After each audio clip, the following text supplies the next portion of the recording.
بسم اللہ الرحمن الرحیم۔ دعا کا عمل اللہ تعالیٰ کو بے حد محبوب ہے۔ جو لوگ دعا نہیں کرتے اللہ تعالیٰ نے انہیں ذلیل و رسوا کر کے جہنم میں داخلے کی وعید سنائی ہے۔ دعا نہ کرنا تکبر کی علامت ہے، اور دعا کرنا رب سے تعلق جوڑنا ہے۔ دعا دراصل اللہ اکبر کا عملی اظہار ہے۔ دعا اپنے آپ کو اپنے رب کے سامنے عاجز ظاہر کرنا ہے اور اپنے معاملات اللہ تعالیٰ کے سپرد کرنا ہے۔ دعا کرنے کے آداب ہیں۔ اسلام میں دعا کا مقام بہت بڑا ہے۔ دعا بندے کی حاجت کو رب تعالیٰ کے سامنے ظاہر کرتی ہے۔ اس طرح انسان کا اپنے رب سے تعلق ظاہر ہوتا ہے۔ دعا تو اس کی طرف توجہ کرنا ہے جو ساری قوتوں کا مالک ہے، جو ہر چیز کا علم رکھتا ہے، جو ہر چیز پر قدرت رکھتا ہے۔ دعا مانگنے کے کچھ آداب ہیں۔ جب دعا مانگنے والا ان کا خیال رکھتا ہے تو اس کی دعا رد نہیں کی جاتی۔ پہلا ادب کیا ہے؟ دعا میں کچھ بھی طلب کرنے سے پہلے انسان اللہ تعالیٰ کی عبادت کو قائم کرنے کی نیت کرے، کیونکہ دعا بڑی عبادات میں سے۔ اسی طرح انسان اپنی حاجات کو اللہ تعالیٰ سے جوڑ دیتا ہے۔ جو شخص بھی اپنی حاجت کو رب سے جوڑ لیتا ہے کبھی نامراد نہیں ہوتا۔ جیسے حضرت زکریا نے کہا تھا وَلَمْ أَكُمْ بِدُعَائِكَ رَبِّ شَقِيًّا، کہ اے میرے رب میں تجھ سے مانگ کر کبھی نامراد نہیں رہا۔ دعا چونکہ عبادت ہے اس لیے اس میں کثرت ہونی چاہیے۔ سورہ غافر کی آیت نمبر 60، ترمذی کی روایت 3548، صحیح الجامع کی روایت 3409 اس سلسلے میں معاون ہے۔ تیسرا ادب یہ کہ دعا مانگنے کے لیے وضو افضل ہے، لیکن با وضو نہ بھی ہو تو کوئی حرج نہیں۔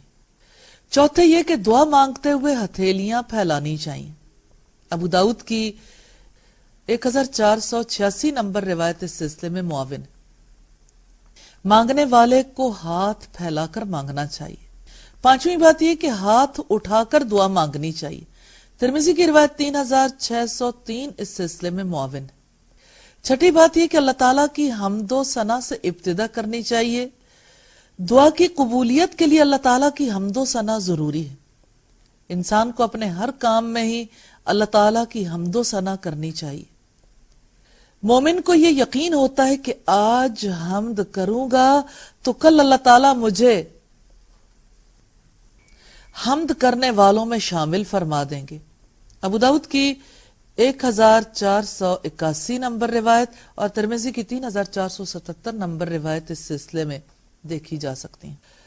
ساتواں ادب ہے نبی صلی اللہ علیہ وسلم پر درود بھیجنا چاہیے، صحیح الجامع کی روایت ہے 4523 نمبر پر۔ اور آٹھواں ادب ہے پہلے اپنے لیے دعا کرنی چاہیے، بعد میں دوسروں کے لیے۔ پیغمبروں نے اسی طرح سے دعائیں مانگی کہ پہلے اپنے لیے دعا کی، جیسے سورہ نوح کی آیت نمبر 28، الاعراف کی 151، الحشر کی 10، ابو داؤد کی روایت 3984، ترمذی کی 3385 نمبر روایت سے پتہ چلتا ہے۔ نواں ادب یہ ہے کہ انسان کو دعا تردد سے نہیں مانگنی چاہیے، نہ اسے استثناء کرنا چاہیے، بلکہ دعا میں پختہ عزم کرنا چاہیے۔ استثناء کرنے سے مراد یہ ہے کہ یعنی ایک انسان جس وقت اللہ تعالیٰ سے دعا کرے اگر آپ چاہیں تو ایسا کر دیں، یہ درست طریقہ نہیں ہے۔ دعا یقین سے پختہ عزم سے مانگنی چاہیے۔ بخاری کی 6339، مسلم کی 3679 نمبر روایت اس سلسلے میں دیکھی جا سکتی ہیں۔ 10واں ادب ہے دعا میں صرف زبان کی حاضری نہیں چاہیے، ایسے کہ دل غیر حاضر ہو، بلکہ دل کی حاضری سے مانگنی چاہیے۔ ترمذی کی 3479، مستدرک حاکم کی والیوم 1 پیج 493 کی روایات اس سلسلے میں معاون۔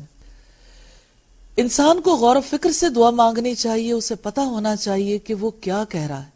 زبان سے بات نکلنے سے پہلے دل سے نکلنی چاہیے۔ یہ دعا کی اصل روح ہے۔ کہ انسان اپنی روح، اپنی عقل اور اپنے جسم کے ساتھ اللہ تعالیٰ کے آگے حاضر ہو۔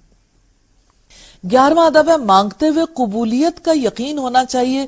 سورہ البقرہ کی آیت نمبر 186 اور ترمذی کی 3479 نمبر روایت اس سلسلے میں دیکھنی چاہیے۔ 12واں ادب ہے اپنے یا اپنے بچوں کے لیے بد دعا نہیں کرنی چاہیے۔ انسان کو ڈرنا چاہیے کہ کوئی وقت بھی قبولیت کا ہو سکتا ہے۔ مسلم کی 3009 نمبر روایت اس سلسلے میں معاون ہے۔ 13واں ادب یہ ہے کہ گناہ اور قطع رحمی کی دعا نہیں کرنی چاہیے۔ ترمذی کی 3381 نمبر روایت اس سلسلے میں معاون ہے۔ 14واں ادب یہ ہے کہ دعا میں حد سے نہیں بڑھنا چاہیے۔ سورہ الاعراف کی آیت نمبر 55، ابو داؤد کی 1480، صحیح ابو داؤد کی 1313، ابن ماجہ کی 3864، صحیح ابن ماجہ کی 3116 نمبر روایت اس سلسلے میں دیکھی جا سکتی ہے۔ 15واں ادب ہے مصیبت یا تکلیف کی وجہ سے موت کی دعا نہیں مانگنی چاہیے۔ بخاری کی 6351 نمبر روایت اس سلسلے میں دیکھی جا سکتی ہے۔ 16واں ادب ہے دنیا میں سزا مل جانے کی دعا نہیں کرنی چاہیے۔ کچھ لوگ آخرت کے شدید خوف کی وجہ سے دنیا میں ہی عذاب کا مطالبہ کر دیتے ہیں۔ جیسے آپ صلی اللہ علیہ وسلم نے ایک شخص کو دیکھا، وہ چوزے کی طرح ہو گیا تھا بیماری کی وجہ سے، یعنی بہت کمزور۔ تو پتہ چلا کہ اس نے دنیا میں ہی اللہ تعالیٰ سے آخرت کے عذاب کا مطالبہ کیا تھا کہ آخرت کی سزا سے میں بچ جاؤں۔ تو آپ صلی اللہ علیہ وسلم نے فرمایا کہ اس کی کون طاقت رکھتا ہے۔ اس سلسلے کی روایت مسلم میں 2688 نمبر پر ہے۔ 17واں ادب ہے اللہ تعالیٰ کے سامنے عاجزی اور درماندگی کا اظہار کرنا چاہیے۔ یہ وہ طریقہ ہے جس سے قبولیت میں مدد ملتی ہے۔ انسان کا سر جھکا ہوا ہو، ہاتھ اٹھے ہوئے ہوں، یہی عبودیت ہے۔